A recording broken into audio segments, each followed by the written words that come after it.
नमस्कार। उत्तर प्रदेश की तमाम बड़ी खबरें देख रहा मेरे साथ मैं हूं शंकर दत्त पंत। एक बड़ी खबर आ रही है यूपी से, जहां पर कोरोना का कहर बढ़ता जा रहा है। पिछले 24 घंटे की अगर बात की जाए 38,055 संक्रमित मामले सामने आए हैं। यह आंकड़ा अब तक का सबसे बड़ा है। गौतम बुद्ध नगर में 24 घंटे में 970 लोग कोरोना संक्रमित हुए हैं। लखनऊ की बात की जाए जहां पर 5,461 नए मामले सामने आए हैं। इसके अलावा फिरोजाबाद में भी 80 नए केस कोरोना के सामने आए हैं। तो इस तरह से आप देखिए उत्तर प्रदेश में यह आंकड़ा बढ़ता हुआ नजर आ रहा है। राजधानी लखनऊ में ही 5,000 से ज्यादा मामले सामने आए हैं। इसके अलावा फिरोजाबाद में 80 नए केस कोरोना के सामने आए हैं। तो यूपी में आप देखिए कोरोना कहर बरपाता हुआ। रामानुज हमारे संवाददाता इस खबर पर फोनलाइन पर जुड़े। रामानुज, 24 घंटे में 38,000 से भी ज्यादा मामले, अब तक का ये सबसे बड़ा रिकॉर्ड बताया जा रहा है कोरोना का। सवाल यह है कि ये थमेगा कैसे, और ये जो मामले लगातार बढ़ते जा रहे हैं इसके पीछे की सबसे बड़ी वजह क्या मानी जा रही है? क्योंकि प्रयास तो किए जा रहे हैं कि मामले कम हो, सरकारें अपने स्तर पर प्रयास कर रही है, चाहे वो लॉकडाउन हो, बाकी चीजें हो, उसके बावजूद भी मामलों का इतनी तेजी से बढ़ना।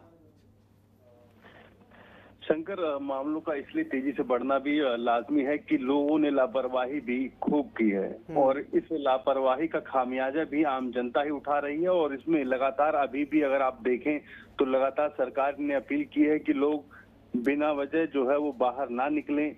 और आज लॉकडाउन है और आज और कल 2 दिन लॉकडाउन इसलिए किया गया है ताकि जो लोग अपने घरों में रहें, अपने घरों में रहकर ही अपनी सुरक्षा करें। लेकिन फिर भी अगर बात की जाए तो जो आंकड़े आए हैं 38,055 आंकड़े हैं, जो कल के मुकाबले आज और ज्यादा, यानी कि सबसे बड़ा रिकॉर्ड अभी तक जो है पूरे उत्तर प्रदेश में 38,555 मामलों का है। और इसमें सबसे बड़ी बात यह है शंकर की लगातार सरकार जो है कोशिश कर रही है कि लोगों को बचाया जा सके, उनको आजीविका के लिए भी उनकी व्यवस्था की जा सके, जिसके चलते 2 दिन का ही लॉकडाउन रखा गया। हालांकि हाई कोर्ट ने पहले कहा था, लेकिन प्रदेश सरकार सुप्रीम कोर्ट चलेगी, जिसके चलते जो है लॉकडाउन नहीं लग पाया। लेकिन स्थिति लगातार गंभीर होती जा रही है शंकर। और जो केसेस हैं लखनऊ की अगर बात कीजिए तो लखनऊ के अंदर भी 5461 केस सामने आए हैं। और इसमें एक थोड़ा राहत भरी बात यह है कि इस बार जो है डिस्चार्ज होने वालों की संख्या तेजी से बढ़ रही है। लखनऊ में ही लगभग 5799 आंकड़े हैं जो लखनऊ के हैं। और पूरे उत्तर प्रदेश में 23,231 मामले जो है डिस्चार्ज हुए, जो लोग डिस्चार्ज हुए। और समझना होगा लोगों को भी अब कहीं ना कहीं अब इसमें खुद सहयोग करना पड़ेगा और खुद सहयोग सिर्फ अपने लिए करना पड़ेगा, क्योंकि लगातार सरकार कोशिश कर रही है। ऑक्सीजन का हाल आप देख ही रहे हैं कि किस तरीके से दूसरे स्टेट से ऑक्सीजन मंगाई जा रही है केंद्र की सहायता से। तो जाहिर सी बात है इसके लिए भी कहीं ना कहीं अब सोचना पड़ेगा, खुद ही आत्मचिंतन करना पड़ेगा जनता को, तब जाके जो है ये स्थिति कंट्रोल आ सकती है। और लगातार जो आंकड़े बढ़ रहे हैं वो कहीं ना कहीं चिंता भी बनी हुई है, सरकार की भी चिंता बनी हुई है।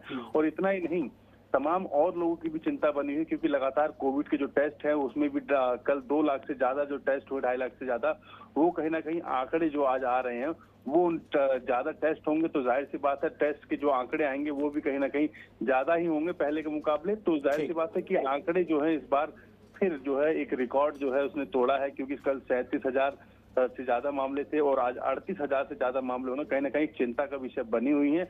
और उत्तर प्रदेश के लिए खासकर, क्योंकि उत्तर प्रदेश एक बड़ा प्रदेश है जिसमें लगभग 24 करोड़ की जनसंख्या रहती है। और इसमें कहीं ना कहीं अगर जिस तरीके से ये मामले सामने आ रहे हैं, अगर वो चैन तोड़ी नहीं गई तो ज्यादा लोग जो है उत्तर प्रदेश में प्रभावित हो सकते हैं। इसके लिए सरकार कोशिश भी कर रही है, लेकिन लोगों को भी आत्मचिंतन करने की कोशिश है होनी चाहिए कि इसमें कैसे बचा जा सके और अपनी सुरक्षा ही जो है अपने जीवन की सुरक्षा हो सकती है। जी बिल्कुल, ये बड़ी बात है। कई लोग लापरवाही भी रामानुज करें। फिलहाल आपका बहुत बहुत धन्यवाद इस तमाम जानकारी के लिए। तो संक्रमण का जो आंकड़ा है बढ़ता जा रहा है, संक्रमण की दर उत्तर प्रदेश में बढ़ती जा रही है।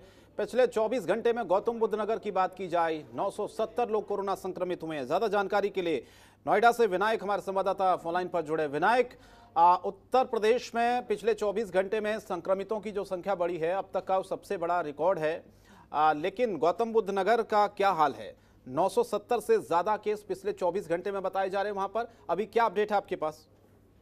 जी, आपको बता दें कि गौतम बुद्ध नगर में जो है 970 केस जो है अभी निकल करके आए हैं। जो 970 केस है वो संक्रमित निकल के आए हैं फिलहाल। और गौतम बुद्ध नगर के अंदर में 24 घंटे के अंदर में जो है 6 लोगों की मौत हो गई है। और वही गौतम बुद्ध नगर में मौतों का आंकड़ा जो है 147 के करीब हो गया है। और लगातार जो है कोरोना का मामले जो है तेजी से बढ़ता हुआ ग्राफ जा रहा है। अब जो है 5000 के करीब जो है ये आंकड़ा पहुंचने पर लगा हुआ है। और साथ ही साथ 5000 लोगों का जो है अलग अलग अस्पतालों में इलाज चल रहा है। और जो बात करें कि अगर कोरोना के बढ़ते मामलों को लेकर के तो ऑक्सीजन की किल्लत जो है हर अस्पताल में देखी जा रही है। गौतम बुद्ध नगर में लगातार जो आज कोविड-19 अस्पताल था उसमें भी 400 मरीज जो थे, वहाँ पे भी ऑक्सीजन की कमी थी। तो तत्काल से जो जिला प्रशासन ने वहाँ पर ऑक्सीजन की व्यवस्था करवाई गई है। और साथ ही साथ जो टेस्टिंग की जा रही है, टेस्टिंग जो है लगातार तेजी से की जा रही है। लेकिन जो उसकी रिपोर्ट है वो बहुत लेट से आ रही है। और कहीं ना कहीं ये भी एक लापरवाही मानी जाएगी कि अगर वो टेस्टिंग की रिपोर्ट जल्दी आ जाती तो जो जिन लोगों के पॉजिटिव उस टेस्ट में आने होंगे वो लोग भी अभी खुले में ही और एक दूसरे से मिलजुल भी रहे हैं कि उन्हें मालूम नहीं है कि उनका पॉजिटिव आ सकता है। लगातार जो है कहीं ना कहीं जिला प्रशासन अगर उस टेस्टिंग की जो स्पीड जल्दी की जाए तो कहीं ना कहीं इस चैन को जो तेजी से ग्राफ बढ़ रहा है वो कम किया जा सकता है। बहुत बहुत धन्यवाद विनायक इस तमाम जानकारी के लिए। तो कोरोना का कहर किस तरह से उत्तर प्रदेश में फैला, पिछले 24 घंटे में आप देखिए संक्रमितों का आंकड़ा 38,000 को क्रॉस कर चुका है। और सबसे बड़ा रिकॉर्ड अब तक का ये है।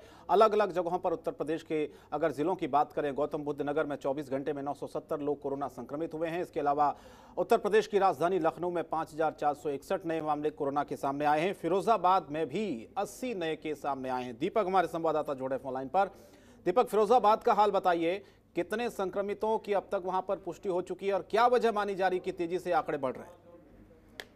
शंकर, मैं जैसा कि स्पष्ट आपको कर दूं कि आज 80 केसेस आए हैं, जो कि सबसे आज गिरावट कम आई है।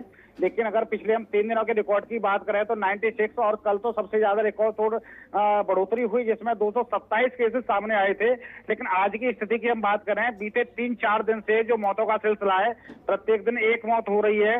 तो ऐसे मिलाकर के अगर बीते हम 4 दिन की बात करें तो आज तक 4 मौतें हो चुकी हैं लोगों की। वही कुल आंकड़ा हम मौतों की बात करें तो फिरोजाबाद के अंदर 76 हो चुका है जो कोरोना संक्रमित लोगों की मौत हुई है। साथ ही मैं आपको बता दूं कि अभी एक्टिव केस जो फिरोजाबाद के अंदर देखने को मिले हैं, जिसमें 947 केस है। और जो बेड पे अलग अलग फिरोजाबाद के अस्पतालों में उसमें 9 से 5 केस है। वहीं 42 केसेस ऐसे सामने निकल करके आ रहे हैं जो अन्य जनपदों में, जिसमें 16 आगरा में रेफर किए गए हैं, 13 दिल्ली रेफर किए गए हैं और 1 केस को मुंबई रेफर किया गया है, 4 केस इटावा में रेफर किए गए हैं और 2 केस लखनऊ, 3 केस नोएडा और 1 केस को कानपुर, 1 केस ग्वालियर और 1 केस मथुरा के लिए रेफर किया गया है। तो आज की स्थिति यही है। वहीं अगर पेंडिंग रिपोर्ट की हम बात करें तो 36 से 75 लोगों की अभी पेंडिंग रिपोर्ट बनी हुई है, जिसका RT-PCR हो चुका है, लेकिन अभी रिपोर्ट नहीं आई है। तो कहीं ना कहीं अगर ये रिपोर्टें आती हैं तो ये अगर बीते 4 दिनों की बात करें तो इसमें बढ़ोतरी संभावना है, आगे भी बढ़ोतरी रहेगी। साथ ही अगर हम व्यवस्था की बात करें तो फिलहाल ऑक्सीजन की ऐसी कोई कमी नहीं दिखाई दे रही है। हालत तो सामान्य है, लेकिन इतना भी है कि अगर यही स्थिति बरकरार अगर अगले 2 दिन तक रही तो स्थिति बेकाबू होते हुए नजर यहाँ भी आएगी। और इसका सबसे अगर कारण रहा है तो सबसे कारण ये रहा है कि यहाँ पे चुनाव, क्योंकि इसमें 26 तारीख को तीसरे चरण का चुनाव होना है फिरोजाबाद के अंदर। जो धड़ाधड़ रैलियां हो रही हैं, धड़ाधड़ लोग एक दूसरे से संपर्क में आ रहे हैं, तो इसका कहीं ना कहीं ये रिजल्ट देखने को मिल रहा है। और आने वाले समय में ये रिजल्ट अभी तो कम, लेकिन आने वाले समय में बीते 4-5 दिन के अंदर ये बढ़ोतरी होगी। जी शंकर। बिल्कुल, बहुत बहुत धन्यवाद दीपक भारद्वाज आपका इस तमाम जानकारी के लिए। तो 38,000 से ज्यादा मामले पिछले 24 घंटे में उत्तर प्रदेश में आप देखिए, चाहे वो फिरोजाबाद की बात करें हम, चाहे वो गौतम बुद्ध नगर की हम बात करें, संक्रमितों की जो संख्या है उसमें बढ़ोतरी हो रही है। बढ़ते आगे, कोरोना को लेकर सीएम योगी ने टीम 11 के साथ वर्चुअली बैठक की है और इस दौरान उन्होंने यूपी में बढ़ते संक्रमण को लेकर चिंता जताई है। उन्होंने कहा कि कोविड संक्रमण की हर एक मृत्यु दुर्भाग्यपूर्ण है। ऐसे सभी लोगों का अंतिम संस्कार उनकी धार्मिक मान्यताओं और परंपराओं का पालन करते हुए किया जाए। योगी ने कहा कि अंतिम संस्कार प्रशासन की देखरेख में कोविड प्रोटोकॉल के तहत ही किया जाए। मुख्यमंत्री योगी ने कहा कि मृतक के परिजनों के साथ संवेदनशील व्यवहार हो और साथ ही साथ गरीब परिवारों के सदस्यों के अंतिम संस्कार के लिए सरकार द्वारा सहायता राशि देने की व्यवस्था भी की जाए। पंचायती राज और नगर विकास विभाग इस व्यवस्था को लागू किया जाना सुनिश्चित करें। इसके साथ ही उन्होंने ये भी कहा कि मनमाने ढंग से शुल्क लिए जाने की शिकायत पर नियम के मुताबिक कठोरतम कार्रवाई की जाए। मरीज के परिजनों को मरीज के स्वास्थ्य के संबंध में हर दिन 2 बार जानकारी दी जाए। साप्ताहिक कोरोना कर्फ्यू की अवधि में कोविड टीकाकरण का कार्य निर्बाध रूप से जारी रहे। इसके अलावा मुख्यमंत्री ने कहा कि लोगों को घर से टीकाकरण केंद्र जाने और वापस आने की छूट दी जाए।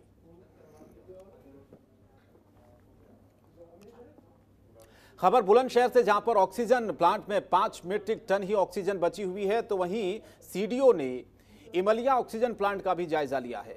आपको बताएं कि एक दिन में औसतन 2 से 3 मीट्रिक टन ऑक्सीजन की जनपद में खपत है और ऐसे में ऑक्सीजन की कमी होना एक बहुत बड़ी चिंता बनी हुई है। लेकिन ऑक्सीजन प्लांट में कम होती ऑक्सीजन को लेकर सीडीओ ने जिला प्रशासन से ज्यादा ऑक्सीजन की डिमांड की है।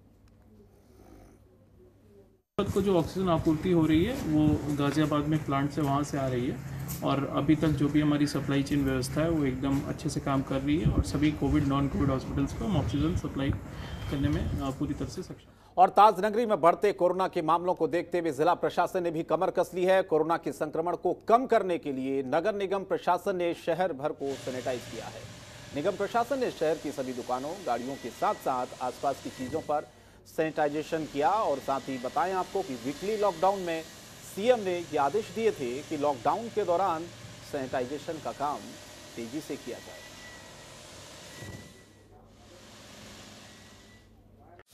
खबरों के निष्पक्ष विश्लेषण के लिए सब्सक्राइब करें Jantantra TV and press the bell icon. Never miss any update.